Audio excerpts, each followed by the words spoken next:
In a small rural village in southwest China, young males began to disappear.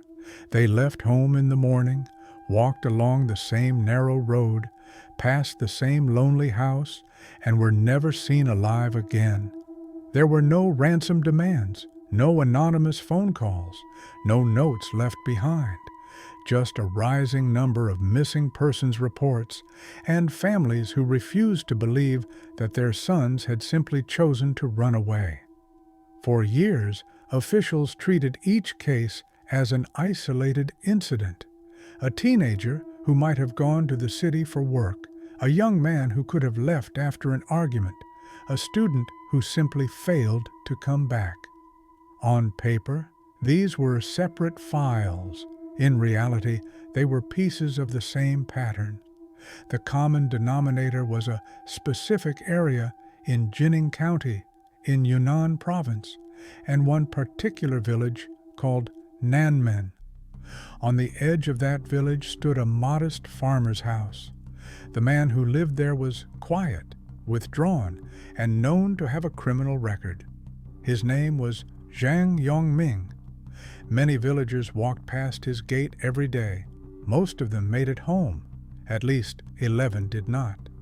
This is the documented story of how a previously convicted killer was released back into a remote community, how disappearances were misread and minimized, and how an eventual investigation exposed a series of murders that could have been stopped much earlier. To understand what happened, you have to see where it happened. Yunnan province lies in the southwest of China, bordering several other countries and known for its mountains, ethnic diversity, and in many areas, persistent poverty. Jining County, where this story unfolds, is a largely rural region. People rely on agriculture, small trade, and local markets to survive.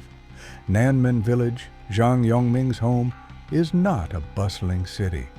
It is the kind of place where people know each other by name, where gossip travels quickly, and where a stranger on the main road is noticed almost immediately. There are fields, simple houses, small shops, and dirt or narrow paved roads linking everything together. This environment shaped both the crimes and the investigation. The lack of constant police presence, the absence of widespread CCTV coverage, and the social expectation that young people sometimes leave for work in bigger cities all combined to create a dangerous blind spot. When a young man vanished, the first assumption was not murder. It was movement, work, migration, escape, or a voluntary disappearance. That assumption would prove fatal. There is not a complete public biography of Zhang Yongming's childhood, but key facts are known and agreed upon in multiple official and journalistic sources. He was born in 1956 in Yunnan, into a poor rural environment. Education in such areas was limited, and long-term prospects for a child like Zhang were narrow: farm work, odd jobs, and basic survival. The first confirmed point where Zhang steps out of anonymity is in 1978. That year, he committed a murder. His victim was a 16-year-old boy. The details of how he killed that boy are not fully elaborated in brief news summaries, but the nature of the crime was serious enough that Zhang was sentenced to death.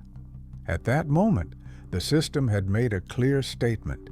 This man was considered dangerous enough to be executed. Yet the story did not end there.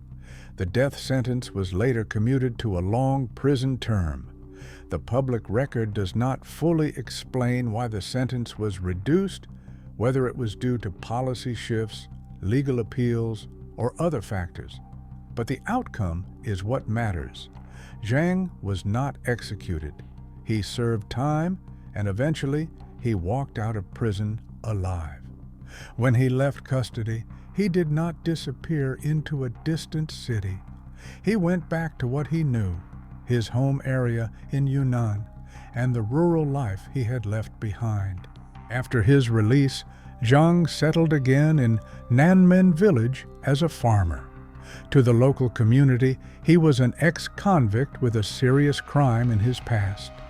That alone was enough to make him someone people treated with a mix of caution and curiosity. He lived alone, kept dogs, and worked his land. He was not described as a man who socialized openly or built close friendships. He existed on the edge of village life, not fully integrated, not completely isolated. For some years, there were no major public reports linking him to new violent crimes. In official terms, he had served his sentence and was now a free citizen living a rural life. Whether he had truly changed or whether he was simply waiting for an opportunity, the record cannot answer. What is clear is that nothing stopped him from living near roads, near young people, and near the same type of vulnerable targets he would later be accused of killing. This period of apparent calm would become critical in hindsight. It shows that a man once judged dangerous enough to be executed could be reintroduced into a community without robust, long-term oversight. When that community began to experience disappearances years later, no one initially drew a straight line back to the man who had already taken a life.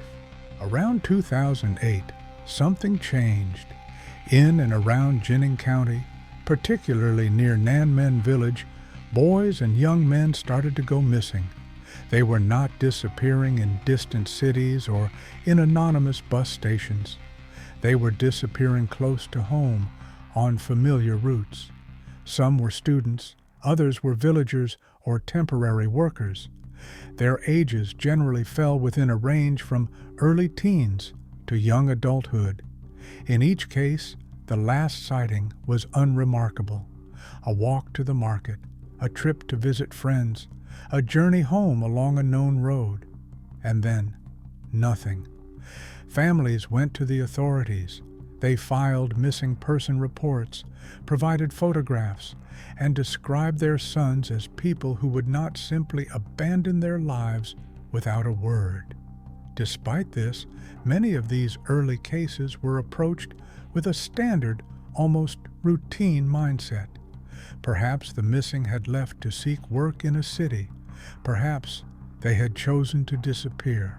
Perhaps they would return. It is important to understand that in many parts of China, large numbers of young people do leave rural areas to work in factories or service jobs elsewhere. From a bureaucratic point of view, a missing rural youth can fit that pattern. But in this case, the pattern was deadly. Because the disappearances were spread out over several years and there were no bodies immediately found, the warning signs did not trigger a full-scale serial killer investigation.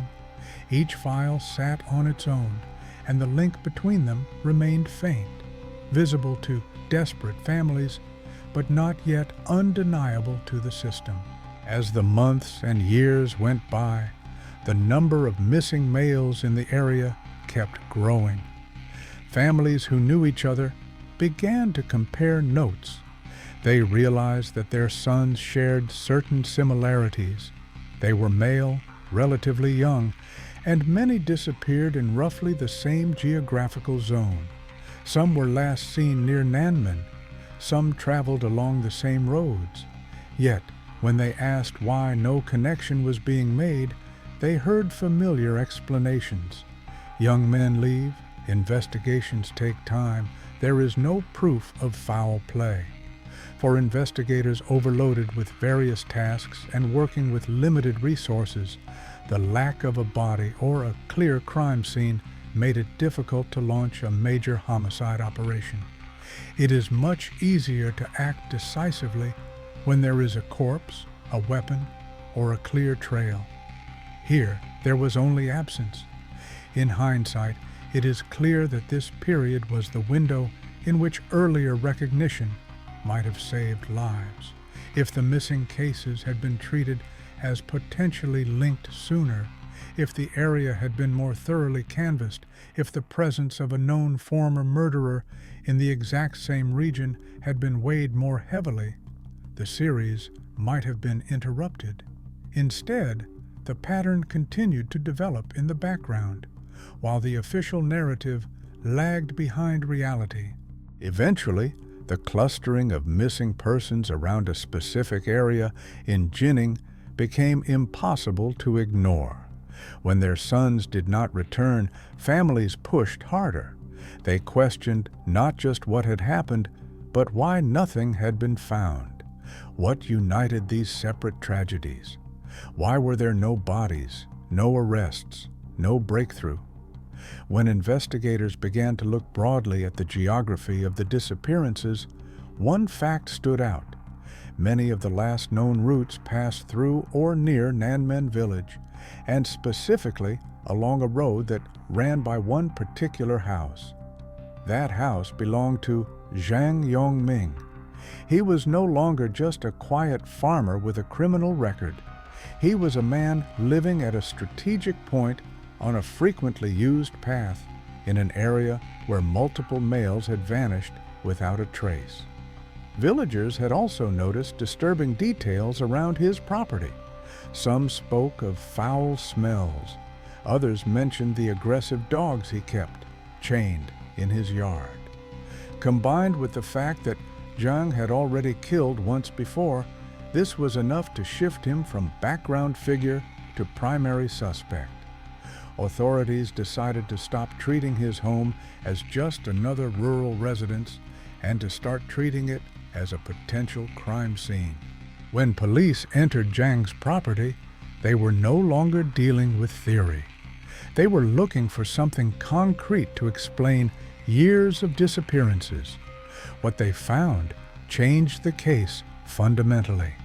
On and around his property, investigators discovered human remains. Bones were found buried in the soil, in locations that were not marked as graves and not known to the community as legitimate burial sites. Some remains showed signs of burning or other attempts at destruction. These were not isolated historical remains. They were tied to recent missing persons cases. The discovery of multiple sets of human remains on Zhang's land transformed the disappearances from a collection of unresolved mysteries into an active, multi-victim homicide investigation.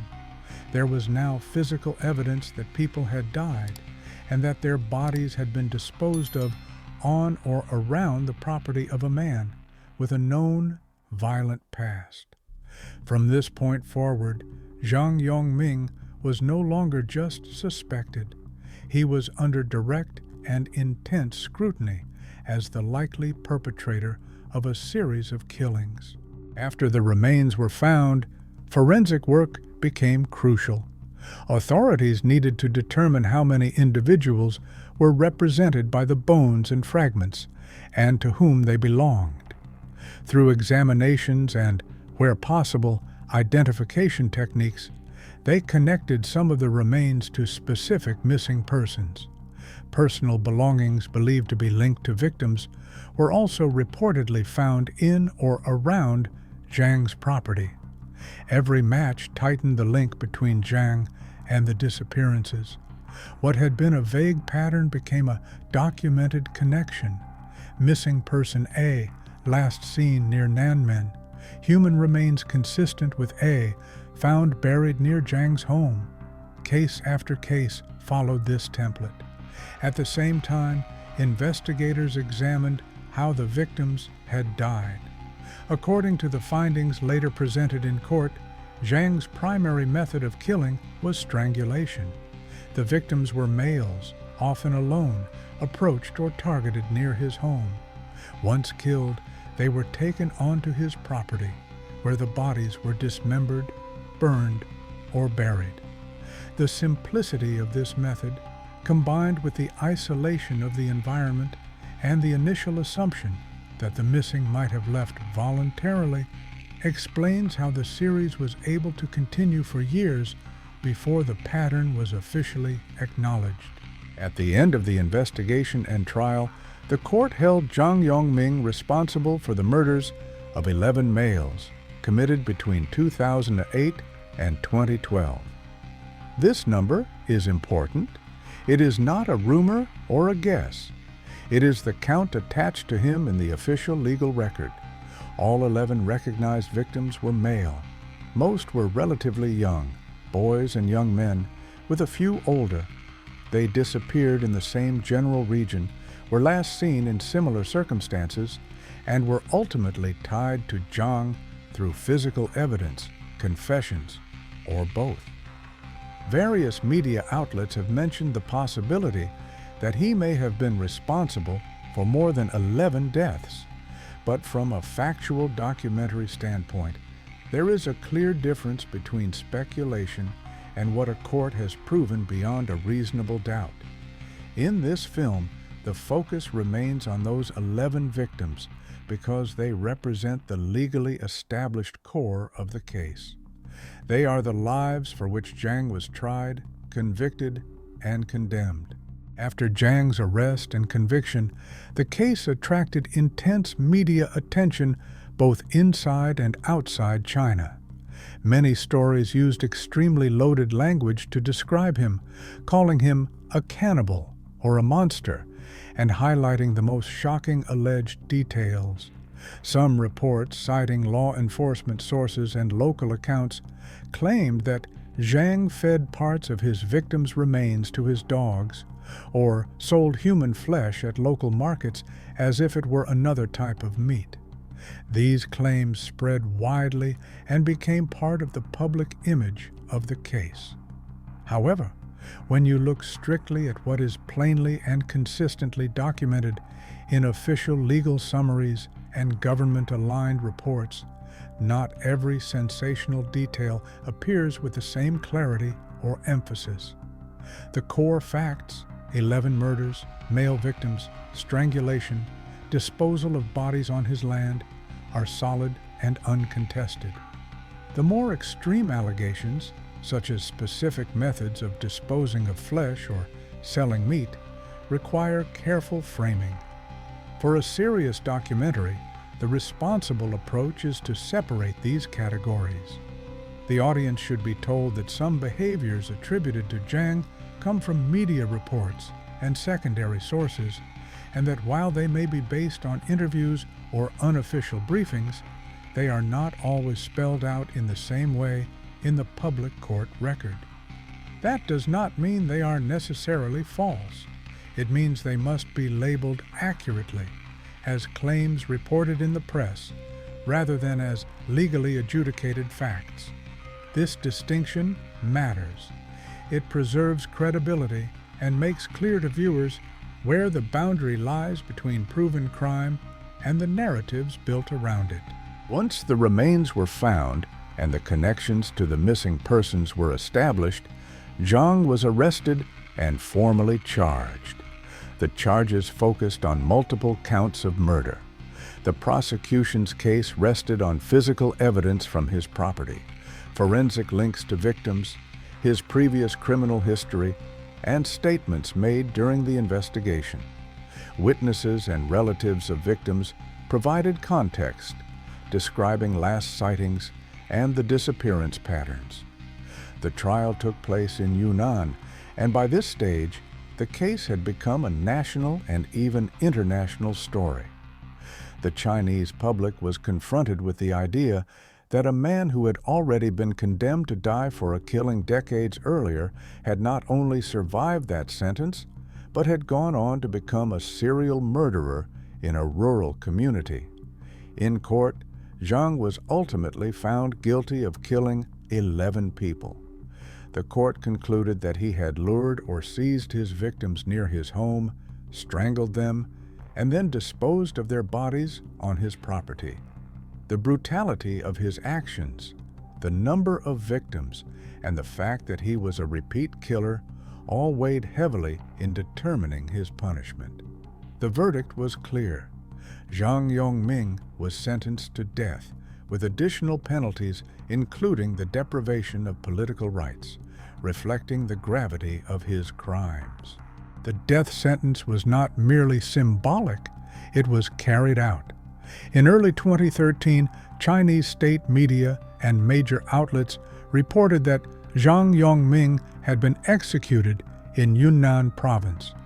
His case was officially closed in terms of criminal proceedings. He had been arrested, tried, convicted of 11 murders, and put to death.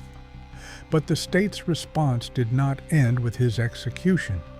In the aftermath, attention turned to how so many disappearances could occur over several years in a relatively small region without a faster, stronger reaction from authorities. Investigations and internal reviews led to disciplinary actions against multiple officials. Reports indicate that several police officers and local officials were punished for negligence, poor handling of missing persons cases, and failing to identify the pattern sooner. This secondary wave of accountability is crucial to the story. It shows that the Zhang case was not only about an individual killer.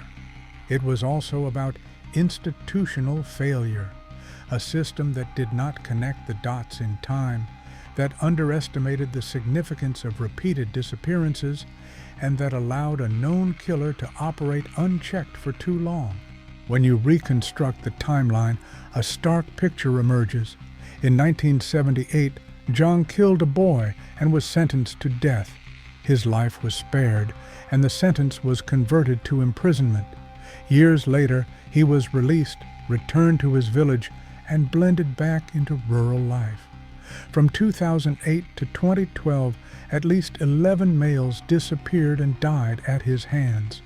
Their families raised the alarm, but the cases were initially treated like routine missing persons. The lack of a body in each early case, combined with the assumption that young men commonly leave for work, meant that the worst-case scenario was not the first hypothesis. Only when multiple cases accumulated, public pressure grew, and a targeted investigation was launched, did authorities zero in on Zhang's home and uncover physical evidence of murder. By then, 11 legally recognized victims were already dead. The cost of that delay is measured in human lives.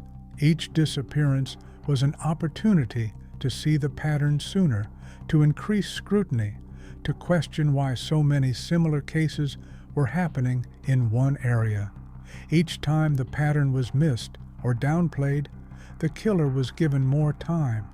When officials were later disciplined for mishandling the situation, it was an acknowledgement, limited but significant, that the system had failed in its duty to protect its citizens. Cases like Zhang's are often reduced to one name, the name of the perpetrator. But behind the headlines, there were 11 legally recognized victims, boys and young men who had families, histories, and futures that were cut short.